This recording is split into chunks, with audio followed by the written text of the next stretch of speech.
안녕하세요. 실버핸드입니다. 오늘은 지난번에 만든 2층 난집을 활용해서 펜던트를 만들어 보겠습니다. 2층 난집 자체가 복잡하고 약한 구조이기 때문에 모양을 최대한 단순하게 해야 고무절개 작업이 수월합니다. 난집 짜깁기 준비물로 고무 틀을 만들 때 쓰는 고무가 필요합니다. 고무의 유연성과 적당히 끈적이는 성질을 이용한 방법입니다. 고무를 쓸 만큼만 자릅니다.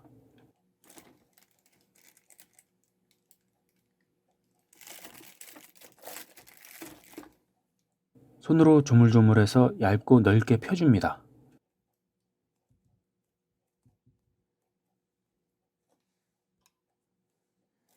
아크릴판에 고무를 붙입니다. 손에 들고 작업할 수 있는 평평한 판이면 아무거나 상관없습니다.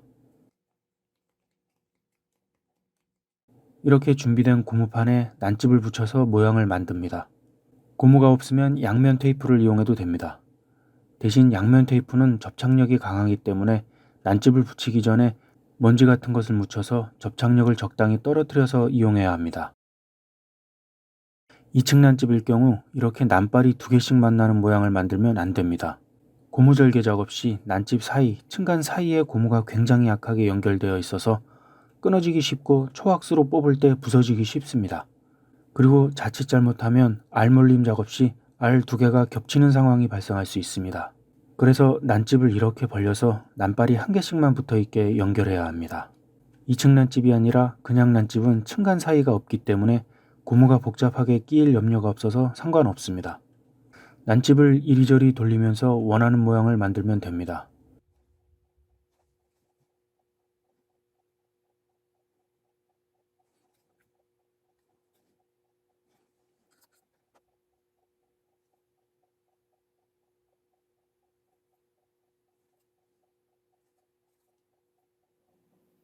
모양이 만들어졌으면 인두로 난집 사이를 붙입니다. 난발로 이어져 있어서 약할 수 있으니 원본 주물에서 다듬을 수 있을 만큼 튼튼하게 붙여주는 게 좋습니다.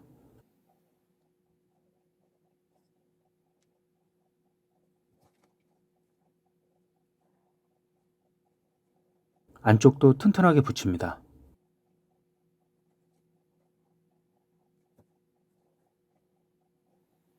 다 붙였으면 고무에서 살살 떼어냅니다. 고무가 뗐다 붙였다 하기 딱 좋은 접착력입니다. 이렇게 2층 난집 짜깁기로 만든 원본이 완성됐습니다. 아직은 약하게 고정된 상태이기 때문에 뒷부분에 왁스를 두텁게 발라서 튼튼하게 만들어줍니다.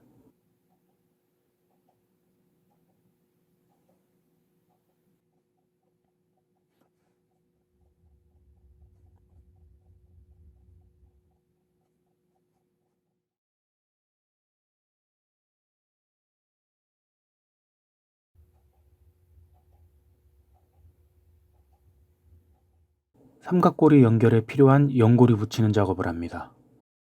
이 연고리를 붙일 생각입니다. 연고리도 두께와 크기별로 틀을 만들어 놓고 쓰면 편하고 좋습니다. 연고리 자리를 약간 파서 튼튼하게 붙을 수 있게 합니다. 고무를 이용해서 정확한 위치를 잡고 붙입니다.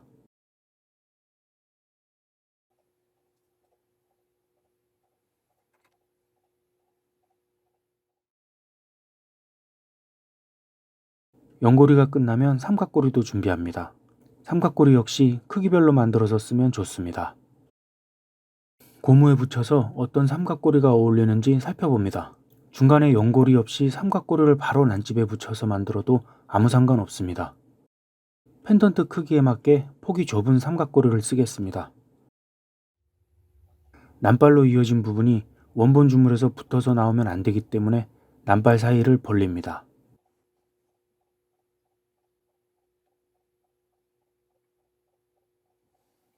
메인 물줄기를 달아줍니다. 원본은 무조건 잘 나와야 하기 때문에 다듬을 수 있을 만큼 두텁게 만들어주는 게 좋습니다.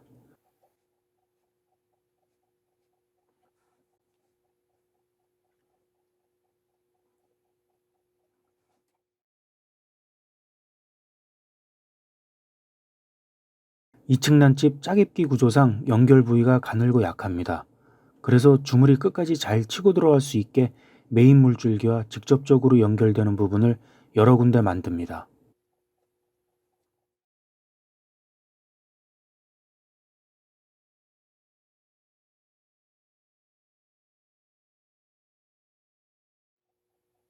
주물이 먼 곳까지 잘 들어가게 연결 부위를 굵게 만듭니다. 주물 직전 완성된 왁스 원본입니다. 황동으로 원본 주물이 나온 모습입니다. 아주 잘 나왔습니다. 물줄기를 자르지 않고 원본 틀 작업에 그대로 이용할 생각입니다. 발이 휜 부분을 펴주고 구석구석 최대한 다듬습니다.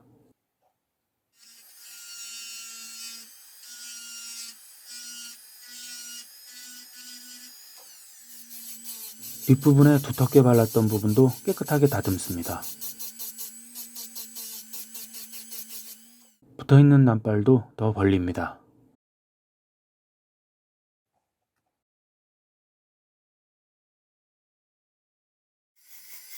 바람개비바로 전체적으로 정리하듯이 마무리합니다. 탕구를 붙이고 실리콘 틀 만들 준비를 합니다. 실리콘 틀이 만들어진 모습입니다. 절개 과정은 따로 만들어서 올릴 생각입니다. 2층 난집을 이용한 원본인 만큼 초왁스가 부서지지 않게 절개하는 게 쉽지 않은 작업입니다. 다시 한번 말씀드리지만 절개가 익숙치 않은 분들은 2층 난집이 아닌 그냥 난집으로 만드는 것을 추천합니다. 초왁스가 나온 모습입니다. 깨끗하게 나왔네요. 은주물이 나온 모습입니다. 물줄기를 자르고 구석구석 다듬습니다.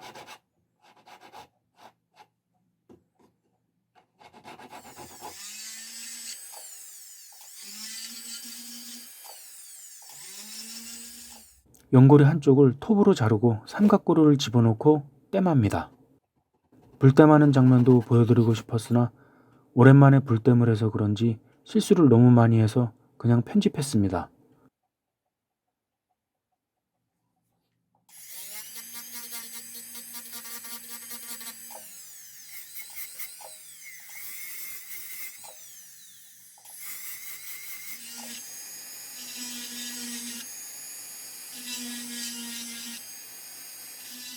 텀블링을 돌린 뒤 알자리를 만들기 위해서 난발을 펴줍니다. 2.5mm 알에 맞게 2.5mm 주판바를 준비합니다. 주판바가 안착되는 알이라고 생각하고 알자리에 집어넣고 깎습니다.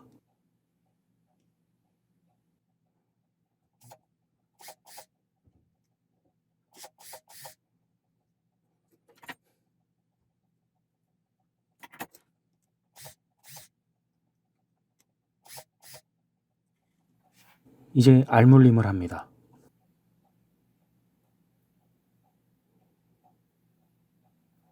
큐빅과 같은 크기의 주판바로 깎아놓은 상태이기 때문에 벤치로 약간만 눌러주면 됩니다. 알자리에 넣고 난발로 잡을 수 있는 높이인지 살펴봅니다. 살짝 높은 듯해서 주판바로 한 번 더 파주고 알물림을 진행합니다.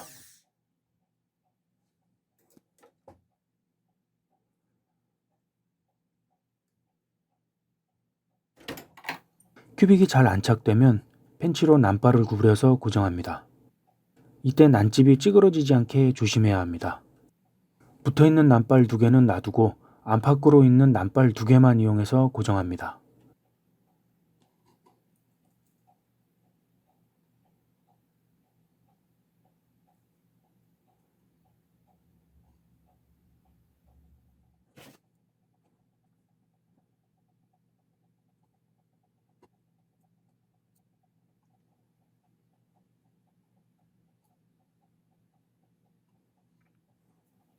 나머지도 똑같이 진행하는 와중에 알자리가 높다고 판단됐습니다.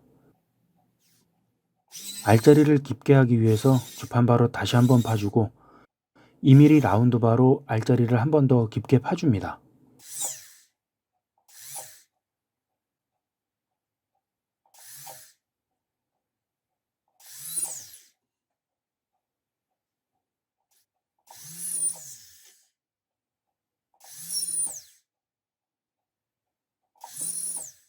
다시 알물림을 진행합니다.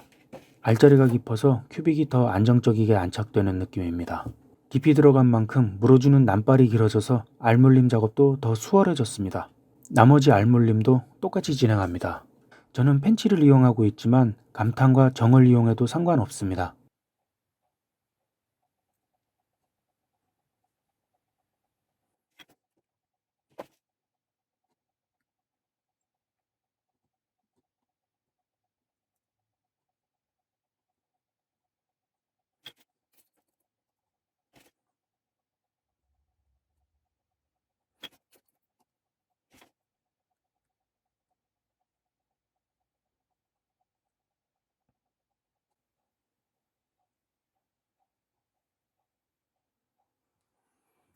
일 차 알물림이 끝난 상태입니다. 잘 고정돼서 웬만해서는 빠지지 않습니다. 난집 사이의 난발도 마저 물려주겠습니다. 난발 사이에 납작한 도구를 집어넣고 벌려줍니다. 저는 아무거나 집어서 하다 보니 평칼을 이용했는데 칼날이 상할 수 있으니 납작한 다른 도구를 이용하시기 바랍니다. 1차 알물림 방법과 마찬가지로 작은 펜치를 이용해서 난발을 구부려서 물립니다. 한쪽 방향으로 먼저 살짝 물린 뒤 반대쪽 방향으로 물리는 걸 반복하면서 작업합니다.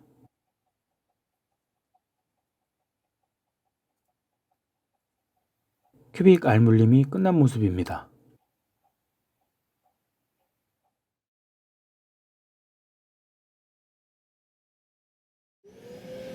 광작업을 시작합니다. 먼저 솔버프를 이용해서 초벌 광작업을 합니다. 삼각고리 같이 움직이는 부분은 클립을 이용해서 U자 모양으로 걸어서 작업하는 게 더 편합니다.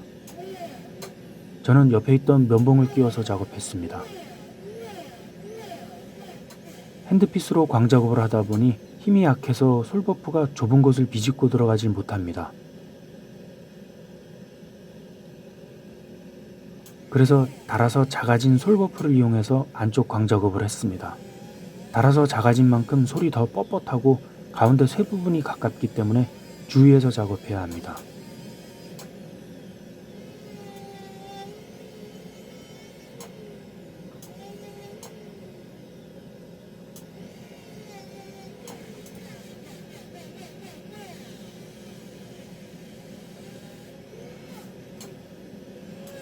솔은 거칠기 때문에 난발같이 가늘고 얇은 부분은 금방 닳아서 약해질 수 있으니 조심해야 합니다.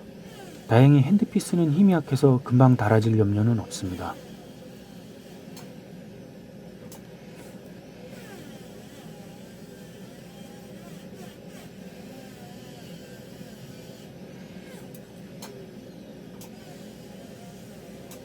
마무리 광작업은 면버프를 이용합니다.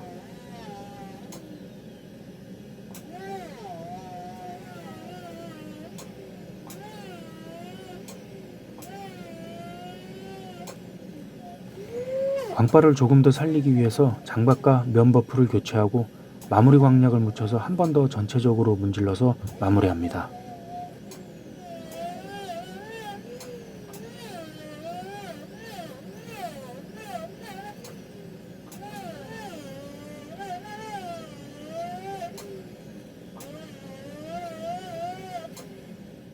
이렇게 2층 난집을 이용한 펜던트가 완성됐습니다.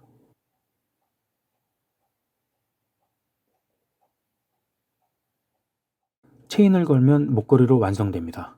체인은 기성 완제품을 이용하면 됩니다.